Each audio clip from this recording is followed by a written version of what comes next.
Paano kung may mga senyales na tahimik na lumilitaw sa iyong buhay na nagsasabing, malapit ka ng yumaman? Mga palatandaan na madalas hindi napapansin ng karamihan dahil abala sila sa araw-araw na problema at pagod sa trabaho. Pero ang totoo, may mga pagbabago sa paraan ng pag-iisip at paggalaw ng isang tao na unti-unting nagbubukas ng pintuan patungo sa mas malaking kita. Ang mga taong nagiging matagumpay sa pera at negosyo ay kadalasang dumadaan muna sa mga simpleng senyales bago nila tuluyang marating ang tagumpay. Kung nararanasan mo ang ilan sa mga palatandaang ito, maaring nasa tamang direksyon ka na patungo sa mas maayos na kinabukasan. Maraming Pilipino ang nangangarap na umasenso sa buhay at makawala sa hirap. May mga taong nagsisikap araw-gabi, ngunit pakiramdam nila ay parang hindi pa rin sapat ang kanilang ginagawa. Ngunit may isang mahalagang katotohanan na kailangang maintindihan ng bawat taong gustong yumaman. Ang pag-asenso sa buhay ay hindi lamang tungkol sa sipag kundi sa tamang pag-iisip at matalinong desisyon sa pera. Kapag nagsimulang magbago ang iyong pananaw tungkol sa pera at oportunidad, doon nagsisimulang lumitaw ang mga senyales ng pagyaman. Bago tayo magsimula, iniimbitahan kita na mag-subscribe sa ating channel para lagi kang updated sa mga bagong videos na aking gagawin. Paki-like na din ito at share sa iyong mga kaibigan at tuklasin natin kung paano umasenso sa buhay. Ang simpleng suporta mo ay malaking tulong para mas marami pang Pilipino ang matuto tungkol sa tamang paghawak ng pera sa mundong puno ng gastos at pressure sa buhay. Mahalagang magkaroon ng tamang kaalaman upang hindi tayo manatiling nasa parehong sitwasyon. Ang bawat aral na matututunan mo dito ay maaaring maging susi sa pagbabago ng iyong mindset tungkol sa pera. At ang pagbabago ng mindset, ang unang hakbang na ginagawa ng maraming taong naging matagumpay sa negosyo at pananalapi. May mga pagkakataon na ang mga senyales ng pagyaman ay hindi agad napapansin dahil hindi ito kasing ingay ng instant na tagumpay na nakikita sa social media. Kadalasan ito ay simpleng pagbabago sa iyong disiplina, sa paraan ng paghawak ng pera, at sa kung paano mo tinitingnan ang mga oportunidad. Ang isang taong papalapit sa tagumpay ay unti-unting nagiging mas maingat sa kanyang oras at mas matalino sa kanyang mga desisyon. Ang maliliit na pagbabagong ito ang nagiging pundasyon ng mas malaking resulta sa hinaharap. Kapag pinagsama-sama ang mga ito sa mahabang panahon, doon nagsisimulang mabuo ang daan patungo sa tunay na pag-asenso. Sa video na ito, tatalakayin natin ang 10 senyales na maaring nagpapakita na ikaw ay papalapit na sa pagyaman. Ito ay mga palatandaan na madalas maranasan ng mga taong nagsisimula ng baguhin ang kanilang direksyon sa buhay. Habang pinapakinggan mo ang mga ito, subukan mong tanungin ang sarili mo kung ilan sa mga senyales na ito ang nakikita mo na sa iyong buhay. Unang senyales, nagbabago ang iyong pagtingin sa pera. Napapansin mo na unti-unti nang nagbabago ang paraan ng iyong pagtingin sa pera. Hindi mo na ito tinitingnan bilang simpleng bagay na ginagastos lamang sa pang-araw-araw na pangangailangan. Sa halip, nagsisimula mo na itong makita bilang isang mahalagang kasangkapan upang makabuo ng mas magandang kinabukasan. Nauunawaan mo na ang bawat piso na iyong kinikita ay may kakayahang lumago kung ito ay gagamitin ng tama.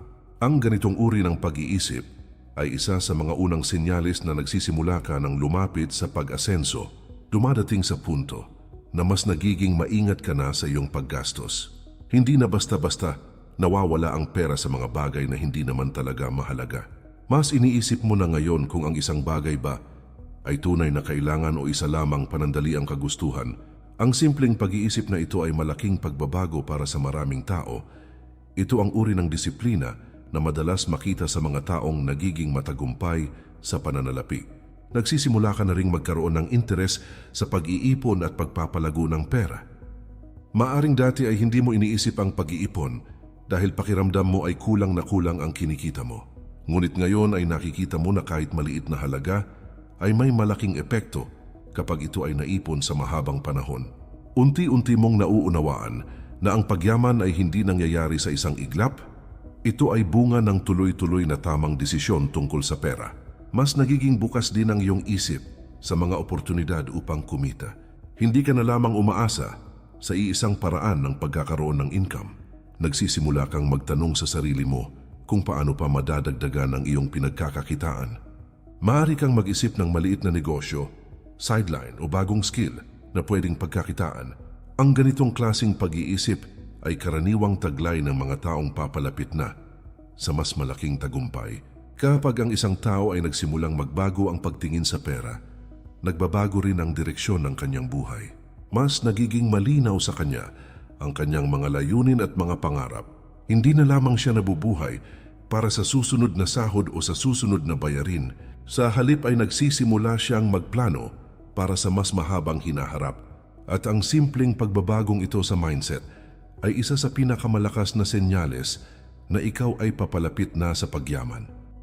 Ikalawang senyales, mas pinahahalagahan mo ang iyong oras. Unti-unti mong napapansin na nagiging mas mahalaga sa iyo ang bawat oras ng iyong araw. Hindi mo na nais ubusin ang buong maghapon sa mga bagay na walang naidudulot na halaga sa iyong buhay. Mas nagiging maingat ka kung saan mo ginagamit ang iyong oras at lakas. Nauunawaan mo na ang oras ay isang bagay na hindi na kailanman maibabalik kapag ito ay lumipas na. Ang ganitong pag-iisip ay karaniwang taglay ng mga taong nagsisimulang magtagumpay sa buhay. Kapag pinahahalagahan mo ang iyong oras, nagsisimula ka ring pahalagahan ang iyong kinabukasan. Mas nagiging mapili ka na rin sa mga gawain na binibigyan mo ng pansin.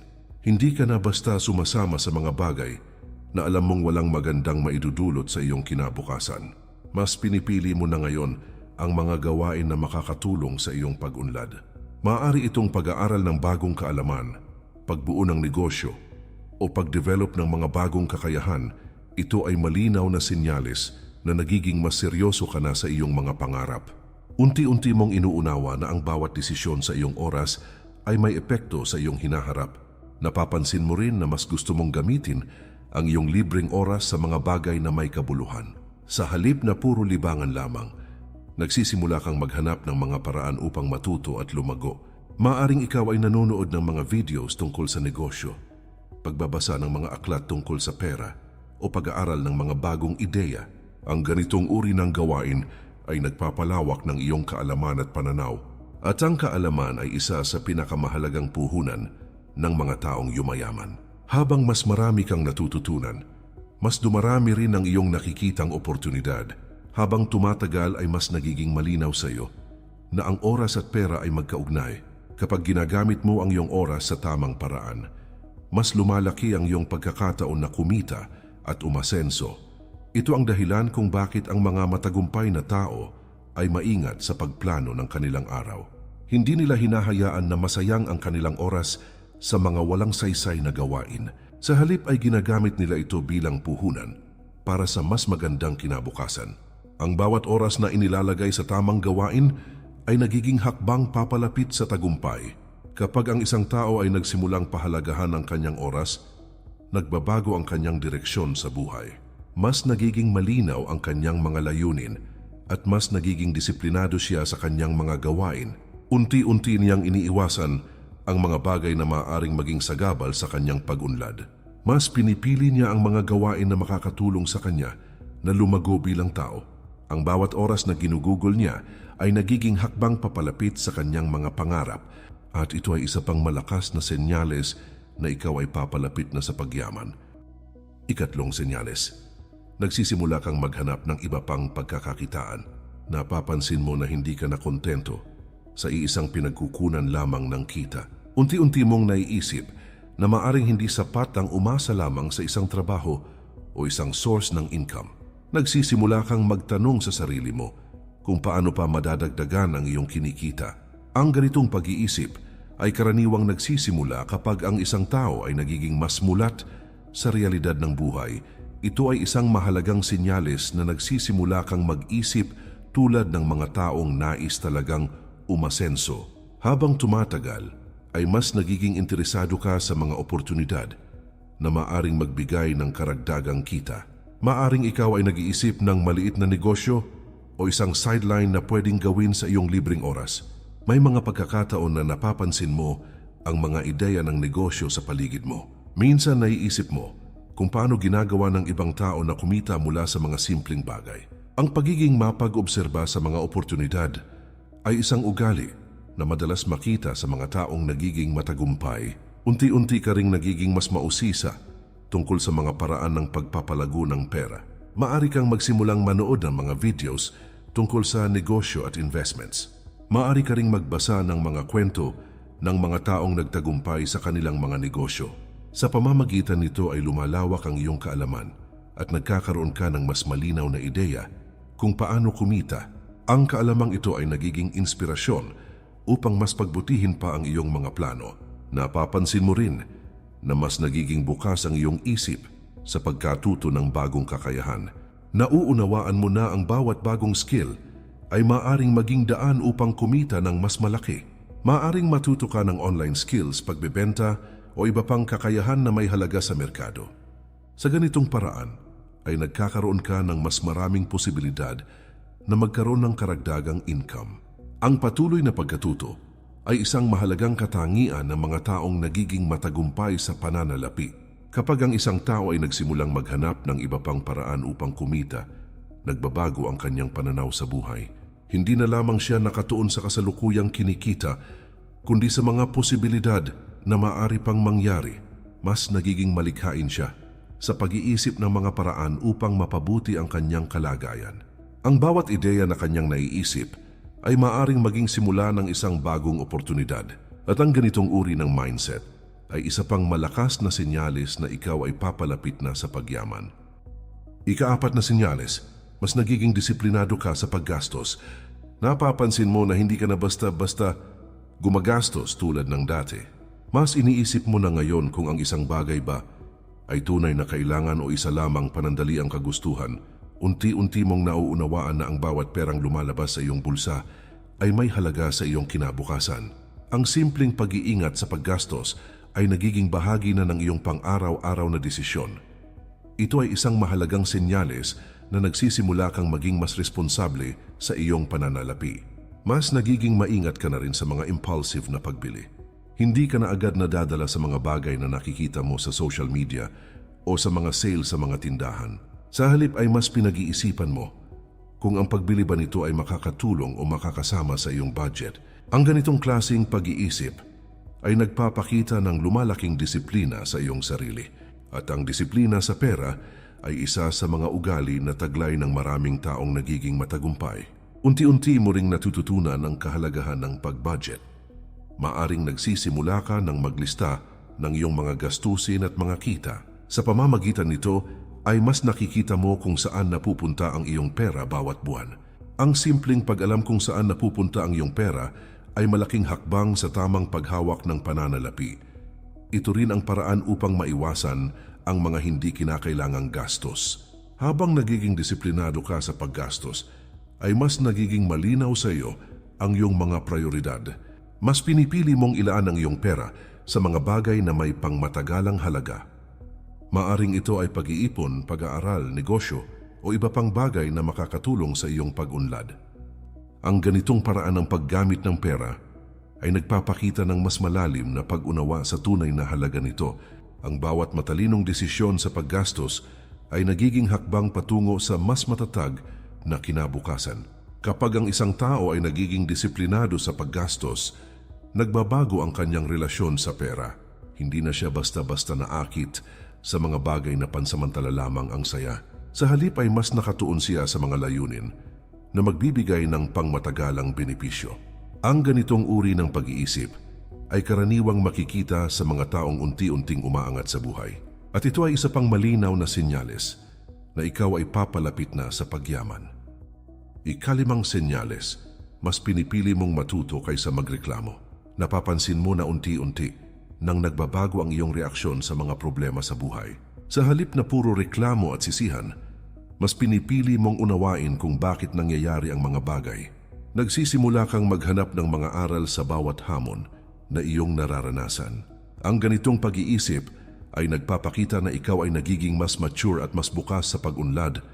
Ito ay isang mahalagang senyales na nagsisimula kang magkaroon ng mindset na taglay ng mga matagumpay na tao.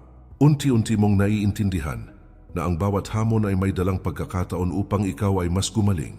Mas nagiging interesado ka na ngayon sa pagkatuto ng mga bagong kaalaman Maaaring nagsisimula kang manood ng mga videos tungkol sa negosyo, pera o personal na pag-unlad. Maaari ka ring magbasa ng mga artikulo o makinig sa mga kwento ng mga taong nagtagumpay sa kanilang buhay. Sa pamamagitan nito ay lumalawak ang iyong pananaw tungkol sa mundo at sa mga posibilidad na maaari mong marating. Ang kaalaman na iyong natututunan ay nagiging inspirasyon upang mas pagbutihin pa ang iyong sarili. Habang mas marami kang natututunan, ay mas lumalakas ang iyong kumpiyansa sa sarili. Unti-unti mong nauunawaan na ang bawat pagkakamali ay may dalang mahalagang aral. Hindi mo na tinitingnan ang pagkakamali bilang isang kabiguan lamang. Sa halip ay ginagawa mo itong pagkakataon upang matuto at maging mas mahusay sa susunod. Ang ganitong pag-iisip ay nagbibigay sa iyo ng lakas upang patuloy na sumubok. Kahit may mga pagsubok sa daan, ito ang uri ng pananaw na madalas makita sa mga taong umaangat sa buhay. Sa ganitong paraan ay mas nagiging matatag ka sa pagharap sa mga hamon ng buhay. Habang mas marami kang natututunan, ay mas nagiging malinaw sa iyo ang iyong mga layunin. Nagkakaroon ka ng mas malinaw na direksyon kung saan mo gustong dalhin ang iyong buhay. Mas nagiging determinado ka na gawin ang mga hakbang na makakatulong sa iyong pag-unlad. Ang bawat kaalaman na iyong natututunan ay nagiging gabay sa iyong mga desisyon. Ito ay tumutulong upang maiwasan ang mga pagkakamali na maaaring makasira sa iyong mga plano. Unti-unti mong nakikita ang mga oportunidad na dati ay hindi mo napapansin.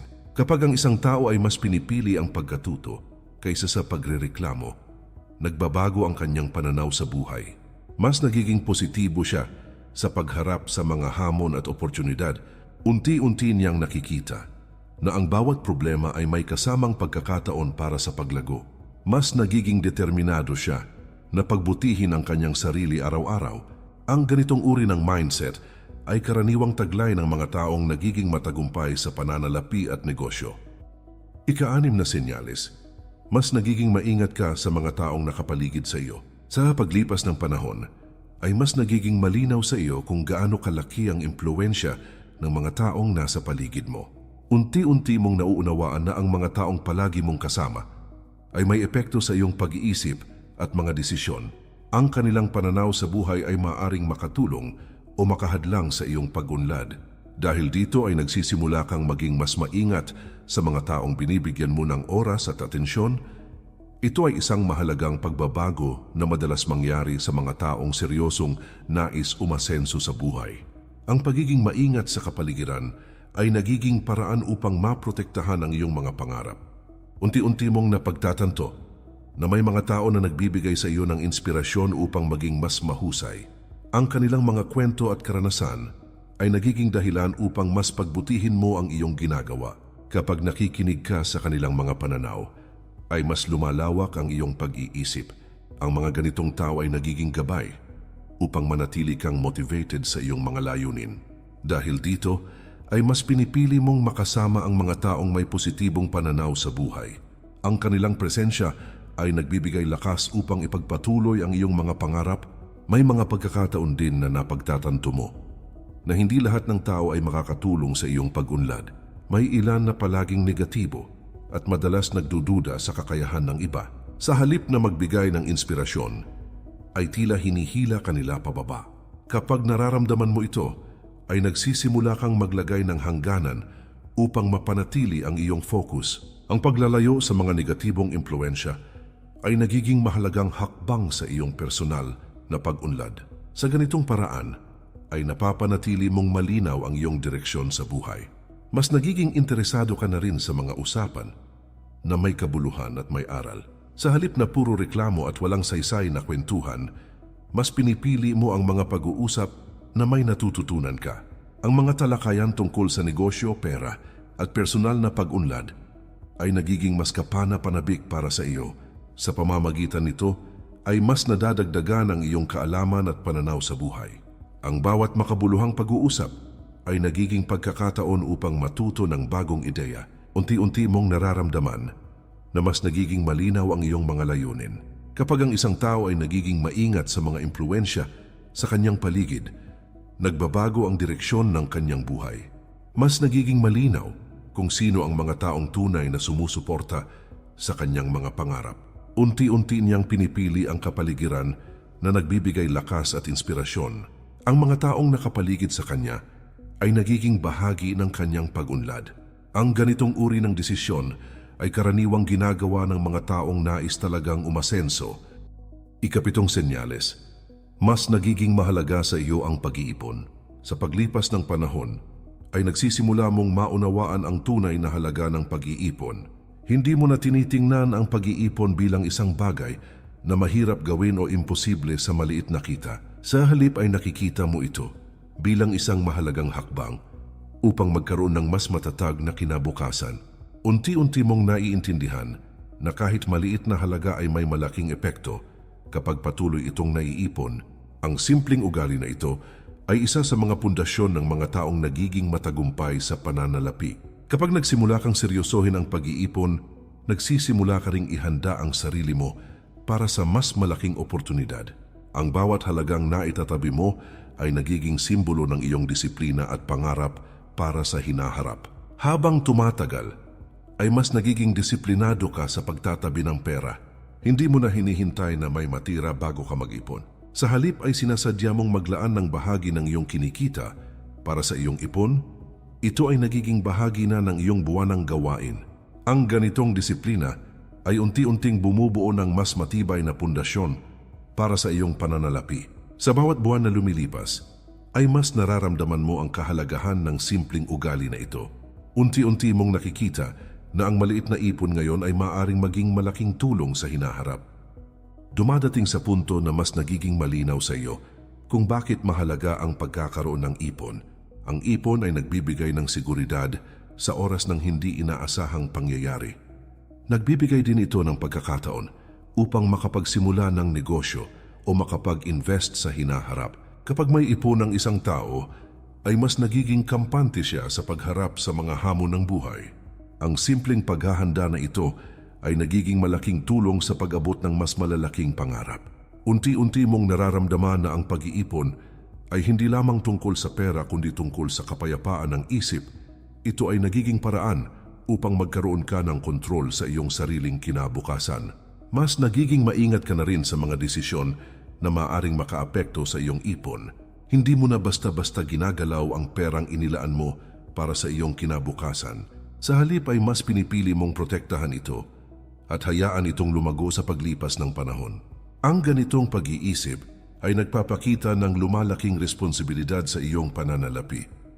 Unti-unti mong nakikita na ang disiplina sa pag-iipon ay may malaking epekto sa iyong hinaharap.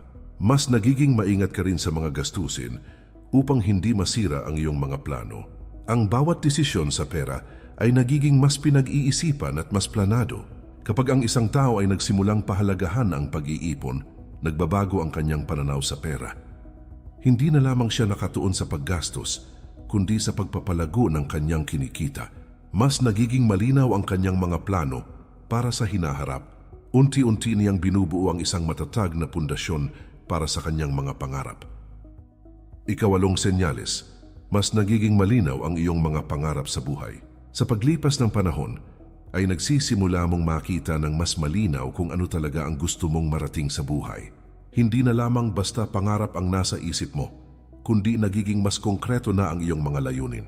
Unti-unti mong naiisip kung anong uri ng buhay ang gusto mong mabuo para sa sarili mo at sa iyong pamilya. Ang dating malabo na pangarap ay nagiging mas malinaw at mas kapani-paniwala.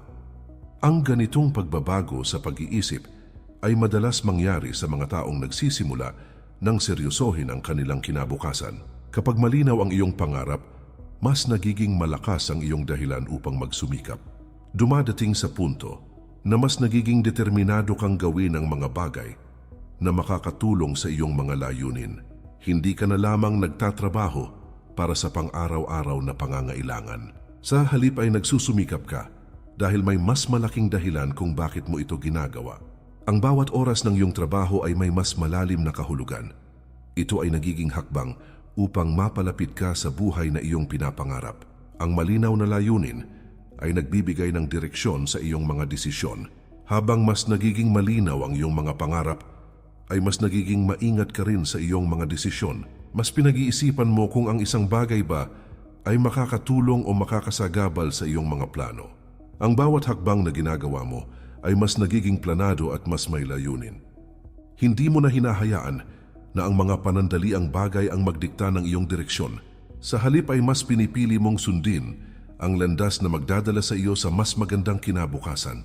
Ang ganitong uri ng pag-iisip ay karaniwang makikita sa mga taong unti-unting umaangat sa buhay.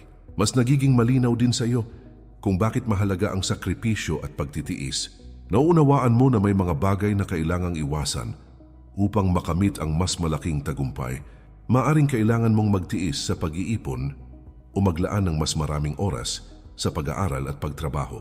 Ang mga sakripisyong ito ay nagiging mas madali dahil alam mo kung bakit mo ito ginagawa. Ang malinaw na pangarap ay nagbibigay sa iyo ng lakas upang magpatuloy kahit may mga pagsubok. Ito ang nagbibigay ng inspirasyon upang hindi ka sumuko sa gitna ng mga hamon. Kapag ang isang tao ay may malinaw na pangarap at direksyon sa buhay, nagiging iba ang kanyang pag-iisip. Mas nagiging disiplinado siya sa kanyang mga gawain at desisyon.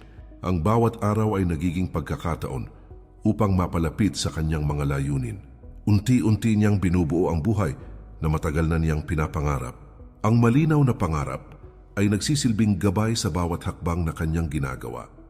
Ikasiyam na senyales, mas nagiging handa kang lumabas sa iyong comfort zone. Sa paglipas ng panahon ay napagtatanto mo na ang tunay na pag-unlad ay hindi nangyayari kapag palagi kang nananatili sa kung saan ka komportable. Unti-unti mong nauunawaan na may mga pagkakataon na kailangan mong sumubok ng mga bagong bagay kahit may kasamang takot. Ang dating mga bagay na kinatatakutan mong gawin ay nagsisimula mong harapin. Ito ay dahil alam mo na may mga oportunidad na matatagpuan lamang kapag ikaw ay naglakas loob na subukan ang hindi mo pa nagagawa. Ang ganitong pag-iisip ay karaniwang makikita sa mga taong nagsisimula ng lumapit sa tagumpay. Kapag handa kang lumabas sa iyong comfort zone, binubuksan mo ang pinto sa mas maraming posibilidad.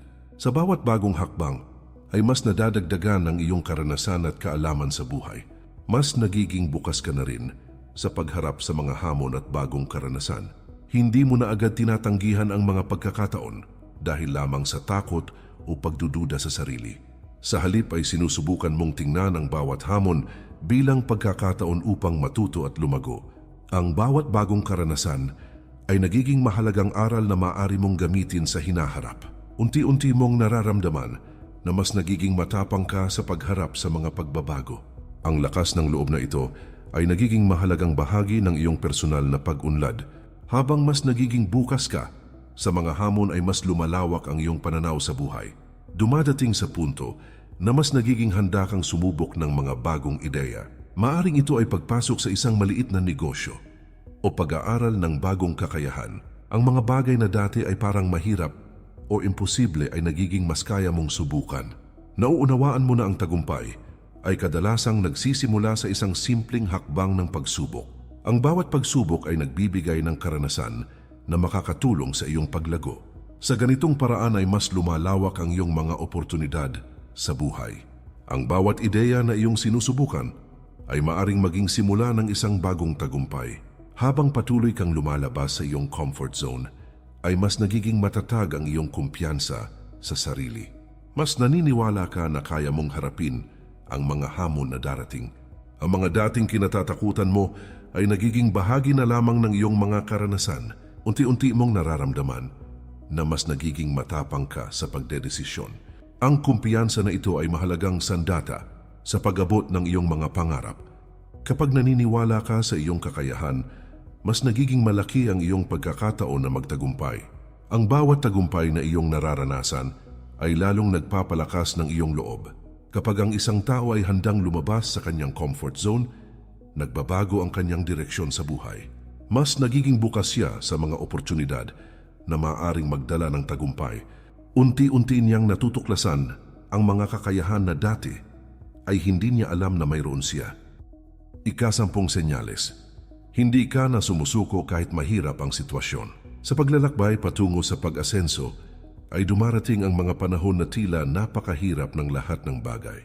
May mga pagkakataon na parang walang nangyayaring progreso kahit gaano ka pa nagsisikap. Ngunit sa halip na tuluyang sumuko ay pinipili mong magpatuloy. Ang ganitong katatagan ng loob ay isang mahalagang katangian ng mga taong nagtatagumpay sa buhay. Unti-unti mong nauunawaan na ang bawat pagsubok ay bahagi lamang ng proseso ng pag-unlad. Ang mga hamon na iyong nararanasan ay nagiging paraan upang mas tumibay ang iyong pagkatao. Sa bawat pagsubok na nalalagpasan mo, ay mas lumalakas ang iyong paniniwala sa sarili. Dumadating sa punto na mas nagiging matatag ang iyong pananaw sa harap ng mga problema. Hindi ka na agad pinanghihinaan ng loob kapag may mga bagay na hindi umaayon sa iyong plano. Sa halip ay sinusubukan mong humanap ng solusyon sa bawat hamon na iyong kinakaharap. Ang bawat problema ay nagiging pagkakataon upang matuto ng bagong paraan at bagong diskarte. Ang ganitong pag-iisip ay nagpapakita ng lumalaking tibay ng iyong loob.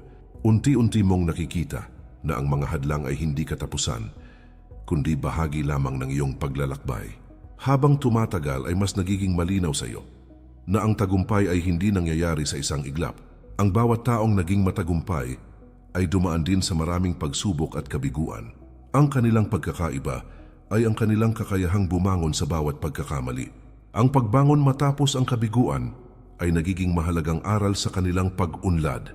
Sa ganitong paraan, ay mas nagiging handa sila sa mas malalaking hamon sa hinaharap. Ang karanasang ito ay unti-unting bumubuo ng matibay na pundasyon para sa kanilang tagumpay. Mas nagiging malinaw din sa iyo na ang tiyaga at pagtitiyaga ay may malaking papel sa pag-abot ng pangarap.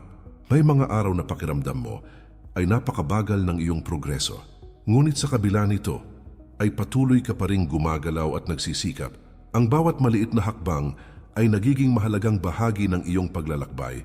Unti-unti mong nararamdaman na mas lumalakas ang iyong determinasyon. Ang matibay na paninindigan na ito ang nagiging dahilan kung bakit hindi ka basta sumusuko. Kapag ang isang tao ay natutong magpatuloy, kahit mahirap ang sitwasyon, nagbabago ang kanyang landas sa buhay. Mas nagiging matatag siya sa pagharap sa anumang hamon na darating. Unti-unti niyang nabubuo ang lakas ng loob na kailangan upang maabot ang kanyang mga pangarap. Ang bawat pagsubok na nalalagpasan niya ay nagiging bahagi ng kanyang kwento ng tagumpay. Ang ganitong uri ng katatagan ay madalas makita sa mga taong tunay na nagiging matagumpay. At ito ang isa sa pinakamalakas na senyales na ikaw ay papalapit na sa pagyaman. Paano kung ang mga senyales na narinig mo ngayon ay nagsisimula na palang mangyari sa iyong buhay? Paano kung ang mga simpleng pagbabagong ito sa iyong pag-iisip ay dahan-dahan nang nagdadala sa iyo sa mas magandang kinabukasan? Maraming tao ang naghihintay ng malaking himala upang umasenso. Ngunit ang totoo, ang pagyaman ay kadalasang nagsisimula sa maliliit na pagbabago na paulit-ulit mong ginagawa araw-araw. Ang bawat senyales na tinalakay natin ay hindi basta-basta nangyayari sa isang tao. Ito ay bunga ng unti-unting pagbabago ng mindset at pananaw sa buhay. Kapag nagsimula kang mag-isip ng mas maingat tungkol sa pera, oras at mga desisyon, nagbabago rin ang direksyon ng iyong hinaharap. Unti-unti mong binubuo ang pundasyon ng isang buhay na mas matatag at mas maunlad.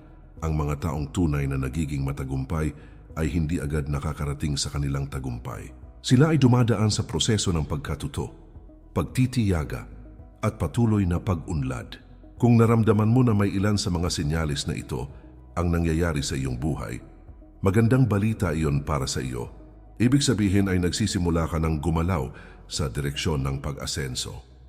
Maaring hindi mo pa ito nakikita ngayon sa iyong sitwasyon, ngunit tandaan mo na ang bawat tamang desisyon na ginagawa mo ngayon ay may epekto sa iyong hinaharap. Ang maliliit na hakbang na ginagawa mo araw-araw ay unti-unting nagiging malaking pagbabago sa iyong buhay.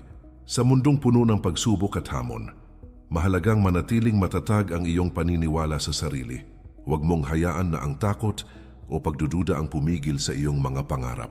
Sa halip ay gamitin mo ang bawat aral at bawat karanasan bilang hakbang patungo sa iyong pag-unlad. Ang tagumpay ay hindi lamang para sa iilang tao. Ito ay para sa sinumang handang matuto, magsikap at magpatuloy kahit mahirap ang daan. Ang iyong kinabukasan ay nabubuo sa mga desisyon na ginagawa mo ngayon. Muli kaibigan, iniimbitahan kita na mag-subscribe sa ating channel para lagi kang updated sa mga bagong videos na aking gagawin Paki-like na din ito at share sa iyong mga kaibigan at tuklasin natin kung paano umasenso sa buhay. Ang iyong suporta ay makakatulong upang mas marami pang tao ang matuto tungkol sa tamang pag-iisip pagdating sa pera at tagumpay. Marami pa tayong pag-uusapan tungkol sa negosyo, mindset, at mga paraan upang mapabuti ang ating buhay. Kaya manatili kang kasama sa paglalakbay na ito patungo sa mas maliwanag na kinabukasan.